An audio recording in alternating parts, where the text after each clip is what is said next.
Os grupos em rede social, especialmente no WhatsApp, nos permitem ter um diálogo interativo, serem dadas as colaborações, sendo feitas as críticas e para que cada um possa se manifestar a sua concordância, se assente ou não com o texto.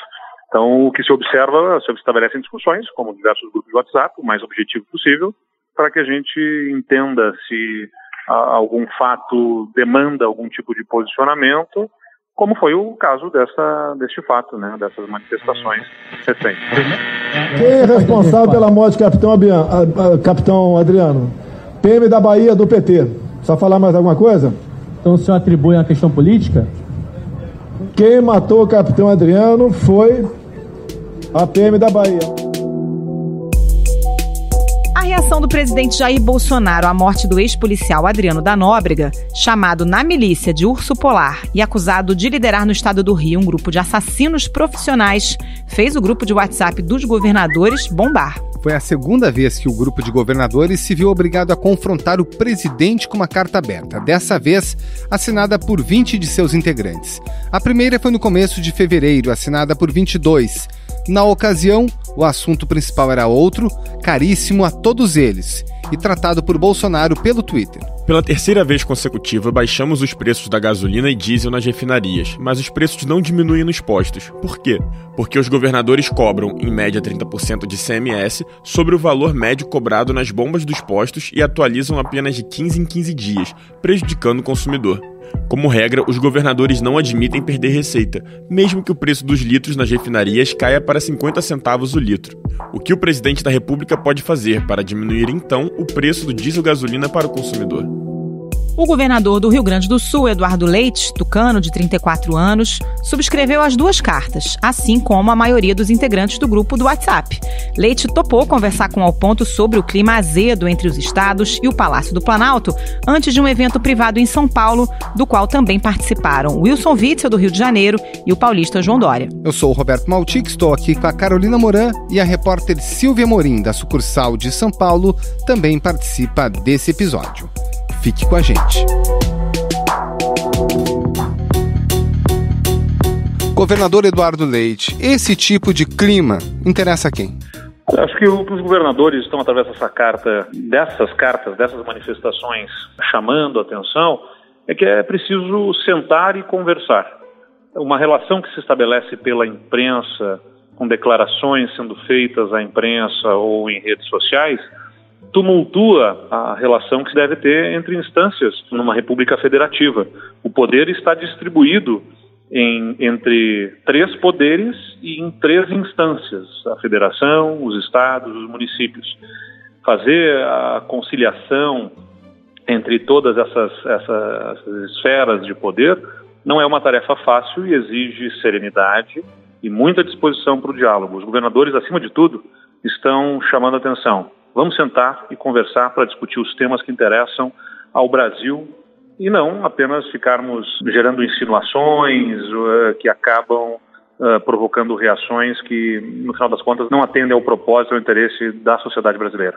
Governador, e como é que o senhor avalia a resposta do presidente Jair Bolsonaro a essa carta? Porque depois da carta, nesta terça-feira, o presidente defendeu uma investigação independente da morte do miliciano Adriano da Nóbrega. Eles estão ali criticando a questão da minha postura sobre o caso Capitão Adriano. Eu esperava que os governadores, esse que assinaram a carta sobre isso, esse assunto específico, Adriano, já bem claro, fossem querer uma investigação isenta no caso Adriano.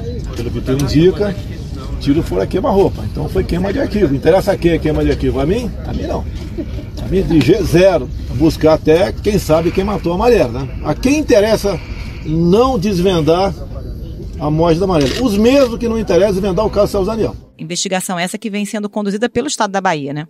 Olha, nessa questão da reação do presidente, eu sempre costumo dizer que eu sou menos comentarista político das questões do presidente, a não ser quando entram numa questão federativa. Por isso que nós, nesse caso, objetivamente, em que o presidente da República lançou alguma suspeita sobre um Estado, né, eu entendo que ela, sem estar provida de elementos objetivos, ela gera uma instabilidade institucional que não interessa ao público para o qual governamos.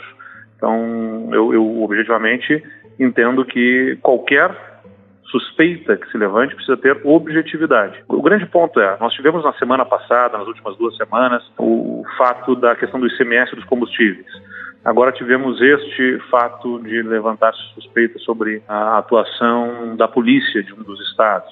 Eu acho que é urgente que sentemos e possamos conversar. Os governadores, na carta, convidaram o presidente da República a participar na próxima reunião do Fórum dos Governadores. Mas essa reunião do Fórum dos Governadores é lá em 14 de abril. Eu acho que nós temos que estar abertos aí e espero que o presidente possa convidar os governadores para uma reunião. Acho que seria interessante que o presidente da República, se quer, e acredito que queira, resolver o tema do ICMS do combustível, por exemplo, convide os governadores para discutir o formato e como resolver esse tema, porque o poder se divide em 3, mas o povo não se divide em 3. Não há um povo municipal, um povo brasileiro estadual e um povo brasileiro nacional. É o mesmo povo e nós temos instâncias administrativas. O povo é o mesmo e nós precisamos trabalhar de forma conjunta, se não houver disposição para sentarmos e construirmos conjuntamente as soluções. Quem vai pagar o preço não somos nós individualmente, os políticos, os gestores. Quem paga o preço, o prejuízo, ele é da população.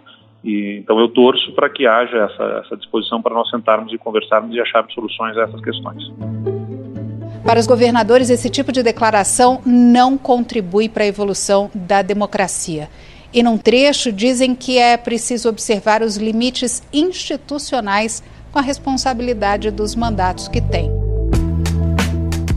Governador, a gente tem ali uma carta assinada por vários governadores de partidos diferentes, né? O senhor é PSDB, mas tem ali PT, PCdoB, Partido Novo, enfim, diferentes bandeiras partidárias. Como é que se chega a um texto como aquele? Existiu uma negociação para que todos os governadores se sentissem confortáveis com o que foi divulgado? Não é uma tarefa simples, 27 governadores, né, dos estados do Distrito Federal, e nós fazemos através do que a tecnologia nos permite. Os grupos em rede social, especialmente no WhatsApp, nos permitem ter um diálogo interativo, serem dadas as colaborações, sendo feitas as críticas e para que cada um possa se manifestar a sua concordância, se assente ou não com o texto. Então, o que se observa, se estabelecem discussões, como diversos grupos de WhatsApp, o mais objetivo possível, para que a gente entenda se algum fato demanda algum tipo de posicionamento, como foi o caso deste fato, né, dessas manifestações recentes. Então tem um grupo de WhatsApp dos governadores, governador, mas é só para assuntos assim importantes? O que se discute nesse grupo? Agora eu fiquei curiosa. Não, naturalmente a tecnologia nos proporciona isso. Seria até irracional que nós não aproveitássemos a tecnologia para estabelecer um diálogo profícuo entre os governadores. Os temas mais importantes que estarão nos debates dos fóruns dos governadores que nós realizamos mensalmente em Brasília, temas que passam pelo Pacto Federativo, as questões desde as novas legislações do Fundeb, por exemplo, as questões que envolvem os royalties de petróleo, os recursos da cessão onerosa, os temas que estão em discussão em nível nacional e que vão de alguma forma afetar os nossos estados, passam por discussões nesse grupo, compartilhamos informações, dados entre os governadores, aproveitando, como eu disse, a agilidade que a tecnologia nos confere. Governador, uma das reformas que estão aí na agenda do governo federal é a reforma tributária. Mas não está bem claro qual é a proposta do governo federal e, tradicionalmente, quando a gente fala de reforma tributária, tem sempre uma disputa, uma queda de braço entre as diferentes esferas de poder por esse bolo de arrecadação. Nesse cenário em que o presidente Jair Bolsonaro não tem dialogado com os estados, o senhor teme que, de alguma forma, os estados saiam prejudicados nessa reforma? Não temo que os estados saiam prejudicados. O meu temor é que a reforma não saia, né? E a gente precisa fazer a reforma sair. E ela precisa ser a mais profunda o possível.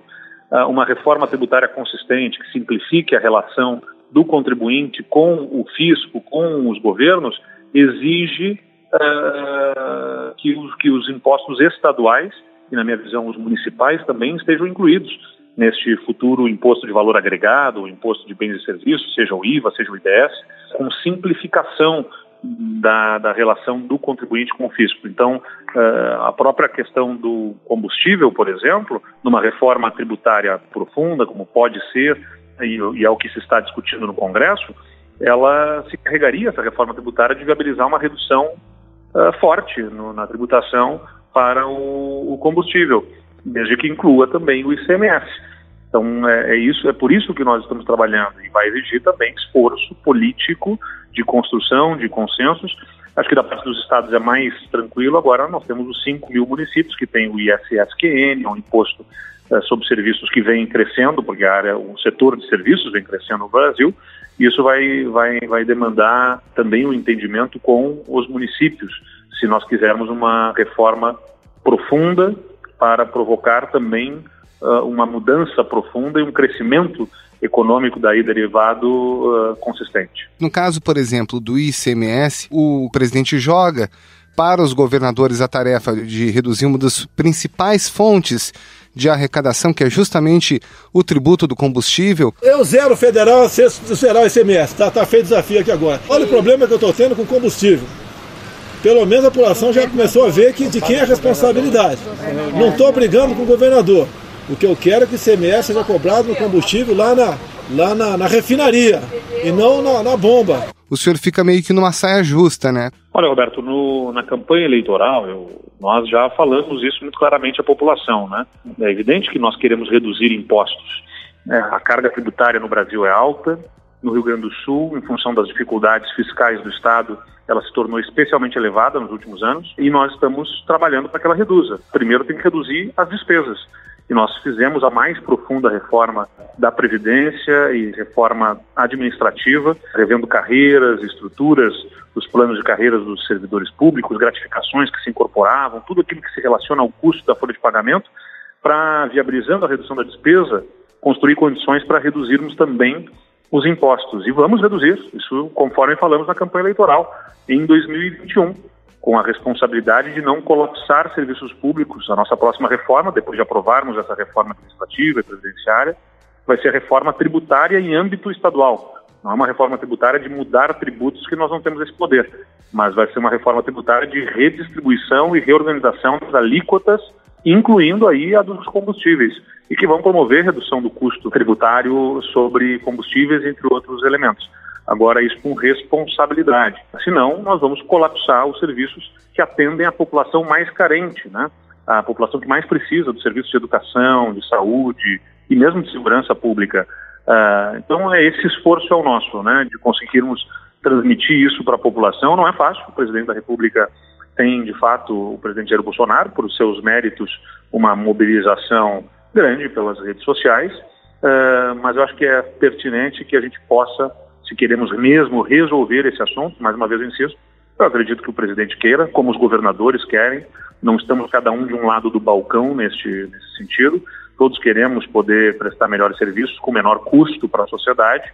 É um tema extremamente antipático dos impostos à população. Qualquer político em sua consciência quererá construir condições para reduzir os impostos, mas não se faz no grito, não se faz na mera vontade política, você constrói condições para isso. Logo após a posse, o presidente Jair Bolsonaro começou a mencionar o ano de 2022, naturalmente o ano da próxima eleição presidencial. Mas não foi só ele, o próprio governador Witzel, que o senhor participará daqui a pouco desse evento em São Paulo, também passou a mencionar. O partido vai ter que decidir se eles vão querer uma candidatura independente em 2022. Eu estou à disposição do meu partido, estou à disposição dos demais partidos que são parceiros do PSC e em 2022 tomar uma decisão. Os tucanos passaram a mencionar o nome do governador João Dória, que também estará no evento, e muita gente também fala do seu nome. Até que ponto essa antecipação, que não é muito normal tanto tempo antes desse processo das falas oficiais dos governadores e também do presidente sobre eleição, reeleição, atrapalham governar? Eu sempre defendi que o processo eleitoral, e continuo defendendo, seja reservado à discussão perto do processo eleitoral. Nós temos desafios o suficiente no Brasil para superarmos, especialmente considerando que 2015 e 2016, há pouco tempo, portanto, tivemos a mais profunda recessão econômica da história brasileira, né, pelo menos registrada, com 2 anos consecutivos de recessão, em pleno tempo de crescimento econômico mundial, especialmente dos mercados emergentes. O Brasil andou para trás por sua própria responsabilidade. Nós não podemos nos dar ao luxo de tumultuarmos agora a recuperação econômica e a geração de empregos por discussão de processo eleitoral. Então, eu torço e trabalho para que as coisas se acalmem e possamos construir uma relação harmoniosa. Eu, da minha parte, eu quero fazer o país, ajudar o país a crescer, a gerar empregos, pelo bem do meu Estado e de todos aqueles que sofreram com esse processo de recessão, independentemente do proveito político que isso vai gerar a A ou B, né? Então, eu, sem dúvida nenhuma, entendo que o processo de discussão eleitoral antecipada acaba gerando prejuízos e eu vou trabalhar sempre para que essa discussão não aconteça no presente. Governador Eduardo Leite, muito obrigada pela entrevista. Até a próxima. Muito obrigado, governador. Bom trabalho, um abraço. Obrigado, um abraço.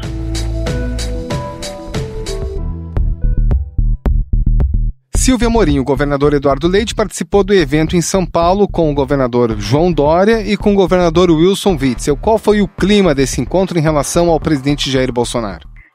O clima aqui em São Paulo hoje foi no sentido de tentar diminuir um pouco o grau de acirramento dessas discussões que a gente tem visto nas últimas 2 semanas, né?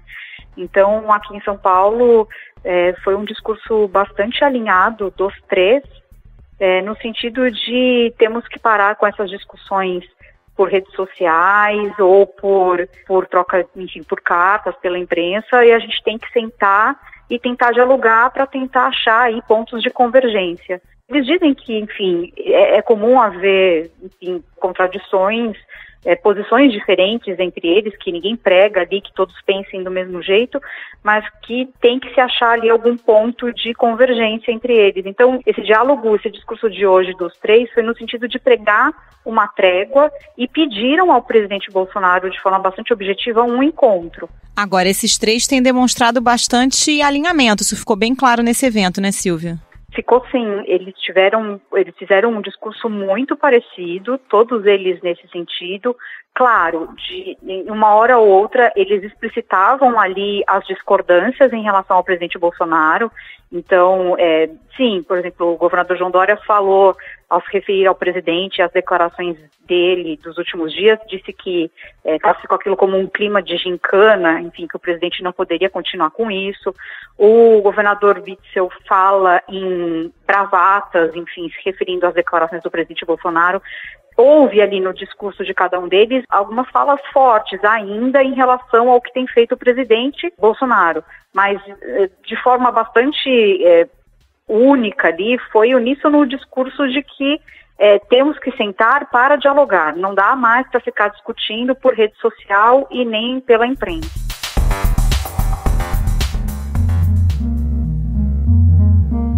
E você que acompanha mais de perto aí o governo de São Paulo, Silvia, a gente percebe essa elevação do tom, né? Porque o governador João Dória foi eleito com aquele discurso da chapa Bolsodória. Parceria do governo federal, governo do estado e o governo municipal em torno de ciência e tecnologia. Juntos poderemos fazer mais. Depois foi se afastando e nos últimos tempos fica evidente essa elevação do tom contra o presidente Bolsonaro, né? Com certeza. A gente presenciou até meados do ano passado uma relação entre o governador João Dória e o presidente Jair Bolsonaro de extrema afinidade. Eles, enfim, se consideravam e demonstravam ser aliados muito próximos, embora era uma relação bastante recente. Mas o Bolsodória, que foi esse voto de 2018 combinado ali, do governador João Dória com o presidente Jair Bolsonaro, isso fortaleceu muito essa relação. Só que do meio do ano para cá, isso foi meio degringolando, e o que foi desgastando essa relação foi exatamente a desconfiança que começou a brotar de cada um dos lados do que o outro faria daqui 4 anos, naquela época, 2019, né, o ano passado, que é a eleição presidencial. Então, essa desconfiança mútua é que foi minando e foi contaminando essa relação, que hoje, Carol, ela não existe. De qualquer um dos lados, qualquer interlocutor diz de forma muito clara que não existe hoje relação entre o governador João Dória e o presidente Jair Bolsonaro, a ponto de já preocupar integrantes do governo, por exemplo, aqui em São Paulo, de quais serão os rumos dos projetos que existem em parceria entre esses dois órgãos, né, entre o Estado e o governo federal. Silvia Amorim, obrigada pela participação. Até a próxima. Obrigada, gente. Até a próxima. Esse foi o Ponto de Hoje, o podcast diário da redação do Globo. Nessa conversa a gente conta com a participação de toda a equipe do jornal, as mesmas pessoas que levam até você informação e análise de qualidade todos os dias. Quer saber mais? Assine o Globo. Acesse assineoglobo.com.br e confira todas as notícias e reportagens especiais. A captação do áudio é do Maurizio Belli e a edição é do João Guilherme Lacerda. Tchau. Até mais.